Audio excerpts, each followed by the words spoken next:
Maurice Decker, Le découragement, un chemin pour en sortir. Chapitre 12, L'homme sur la croix. Pendant la Seconde Guerre mondiale, le maréchal William Slim commandait les forces britanniques engagées dans la campagne de Birmanie. Un jour, l'état de profond découragement d'un soldat qui venait de recevoir des nouvelles alarmantes de sa famille parvint à ses oreilles. Il demanda aussitôt à l'aumônier principal d'envoyer un des membres de son équipe visiter ce soldat accablé pour lui remonter le moral. Un peu plus tard, le maréchal convoqua l'aumônier principal pour lui faire part de sa déception et de sa tristesse en ces termes. « Un de vos aumôniers a rencontré le soldat. Ils ont bu une tasse de café ensemble. Il a été très aimable avec lui, mais il ne lui a jamais montré ce qu'il avait besoin de voir. » L'aumônier, étonné et intrigué de l'interroger. « Mais qu'avait-il donc besoin de voir ?» Le maréchal répondit « L'homme sur la croix !» Quelle sage réponse en parfaite harmonie avec le contenu d'une des exhortations capitales du Nouveau Testament, Hébreux 12, 1 à 3. Voir l'homme sur la croix. C'est en effet l'auteur de l'Épître aux Hébreux qui nous indique la voie par excellence de la discipline des pensées, notamment en relation avec le découragement, lorsqu'il nous exhorte à courir avec persévérance l'épreuve qui nous est proposée, les yeux fixés sur Jésus, Hébreux 12, verset 2. Le texte grec est très fort, puisqu'il additionne deux prépositions, apo, en partant d'eux, et eis, plus accusatif vers, avec mouvement. La traduction littérale détournant les regards vers Jésus rend mieux cette idée de mouvement si présente dans ce verset. C'est une invitation à l'effort, à une certaine violence mentale et morale, à une sorte d'arrachement du regard pour ne pas nous laisser hypnotiser, freiner, décourager, tirer en bas par tous les messages menaçants des Jézabel sans scrupules qui usent de mains artifice pour stopper notre course vers le but en capturant nos yeux et nos pensées. Le verset suivant précise qu'une telle discipline des pensées constitue non seulement un remède efficace pour l'âme découragée, mais aussi une mesure préventive contre le découragement. Considérez en effet celui qui a enduré de la part des pécheurs une telle opposition contre sa personne, afin que vous ne vous fatiguiez pas, l'âme découragée, verset 3. En voici la transcription tirée de Paroles vivantes. Pensez à la lutte opiniâtre qu'il eut à soutenir contre des hommes pécheurs, à la manière dont il a supporté leur hostilité, et ne vous laissez pas abattre par le découragement. Pensons à toutes les Jézabel débordant d'orgueil et de haine qui se sont mises en travers du chemin de Jésus pour tenter par tous les moyens de l'empêcher d'accomplir fidèlement la volonté du Père. Souvenons-nous de tout ce que notre Sauveur a enduré de leur part et de la façon dont il a réagi avec un immense courage, animé d'une constante fermeté, sans jamais fléchir dans sa détermination, sans se laisser un seul instant détourner de l'objectif suprême de la croix en vue de notre salut. Rappelons-nous comment il a pris la ferme résolution, littéralement durci sa face, de se rendre à Jérusalem lorsque approchèrent les jours où il devait être enlevé du monde. Luc 9, 51. Il a résisté jusqu'au sang, jusqu'à la mort, en combattant contre le péché. Hébreux 12, 4. Par amour pour nous, pour moi, n'y a-t-il pas là de quoi nous redonner du courage et nous aider à persévérer dans nos luttes d'ici-bas?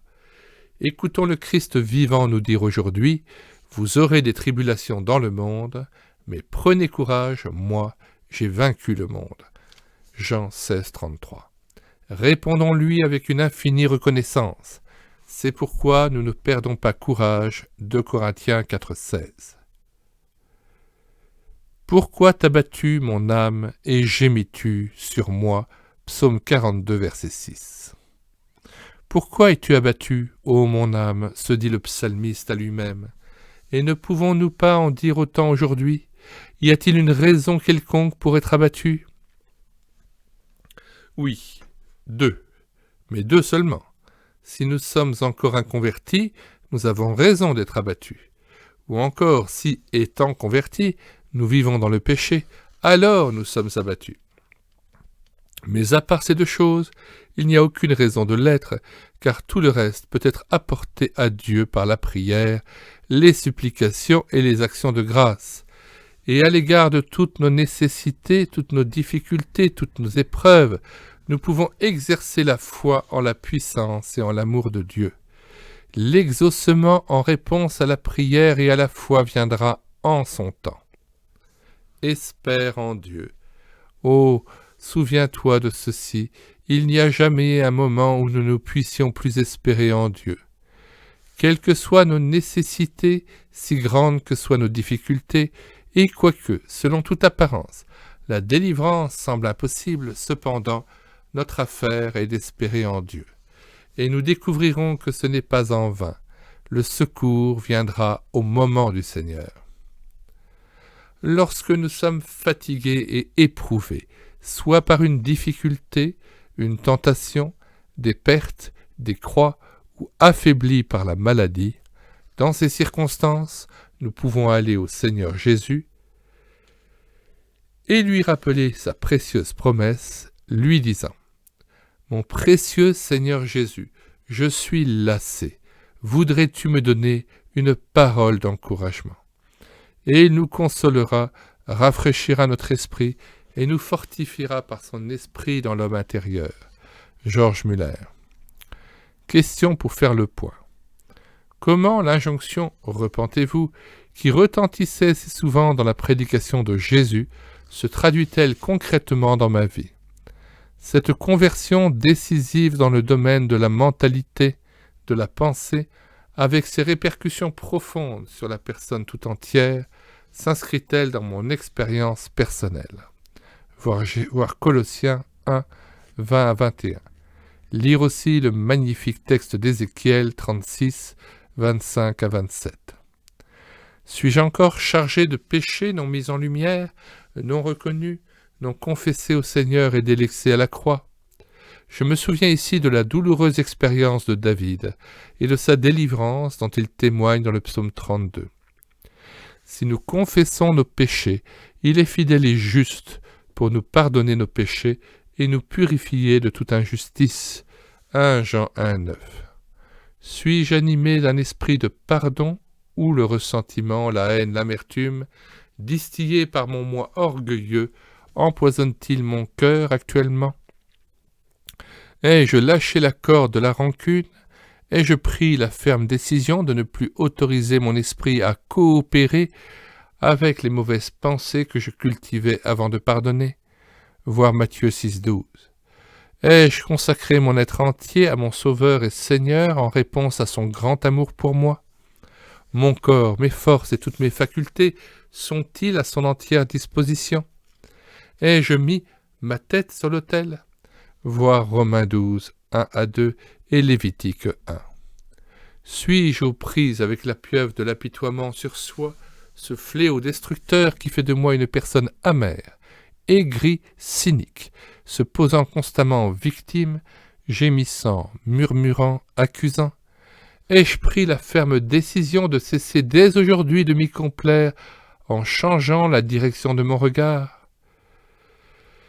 Regarde en haut. Je me souviens de la pitié de soi de Jonas déprimé, chapitre 4, et de sa prière salutaire dans le ventre du grand poisson, chapitre 2.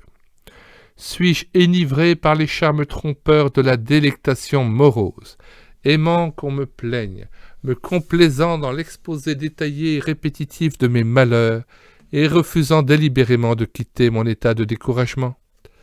Ai-je peur de perdre ma cour de pleureuse professionnelle assidue?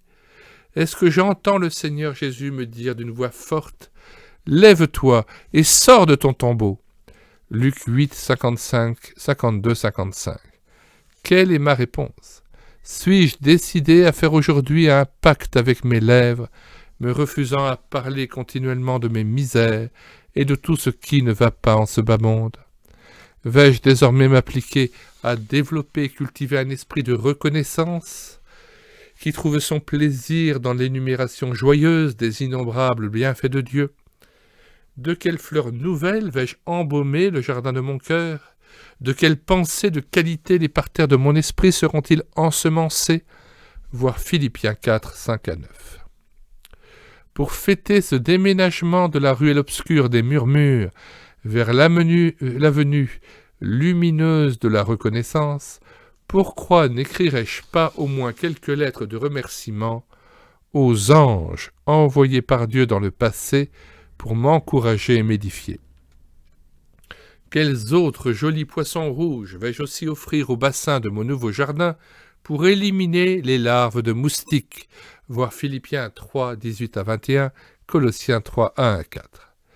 Ai-je pris la ferme décision de refuser dès maintenant le découragement, puisqu'il vient du démoralisateur, de l'accusateur, pour entrer concrètement en résistance?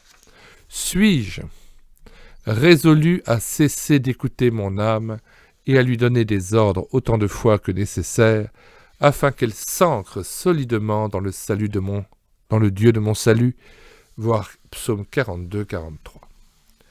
Jésus-Christ est-il concrètement Seigneur de ma vie, dans l'usage que je fais de la télévision, des vidéos, des cassettes et CD, d'Internet, etc. De quel genre de littérature mes pensées se nourrissent-elles? Que ferait Jésus à ma place? Soit donc que vous mangiez, soit donc que vous buviez, et quoi que vous fassiez, faites tout pour la gloire de Dieu. 1 Corinthiens 10, 31, et lire aussi 6, verset 12 et 10, verset 23. Ai-je supprimé dans mon lieu de vie tout ce qui me rappelle de mauvais souvenirs et me tire en bas? Ai-je fait le ménage dans mes armoires, mes tiroirs, mes archives, mes classeurs? Me suis-je débarrassé de certaines lettres au contenu malsain, de photos qui empoisonnent mes pensées, d'objets qui m'emprisonnent dans mes drames et dans mes péchés d'hier et d'avant-hier? Lire Actes 19, 18 à 19. Quelle place la contemplation du Seigneur, d'un bout à l'autre de sa parole, merveilleux antidote au découragement, occupe-t-elle dans mon programme quotidien? Voir Lamentation 3, 19 à 25. Mais où ai-je donc bien pu ranger la harpe qu'Orphée m'a laissée pour m'aider à exalter sans cesse la beauté parfaite de mon roi? Et pour terminer, une pensée précieuse. Ne doutez jamais dans l'obscurité de ce que Dieu vous a révélé dans la lumière. V.R. Edman. Ces jours-ci, je veux prendre le temps de repasser dans ma mémoire les nombreuses interventions de mon Dieu fidèle et miséricordieux en ma faveur tout au long des années écoulées. Pour moi, je regarderai vers l'Éternel, je mettrai mon espérance dans le Dieu de mon salut. Mon Dieu m'exaucera. Ne te réjouis pas à mon sujet, mon ennemi, car si je tombe, je me relève.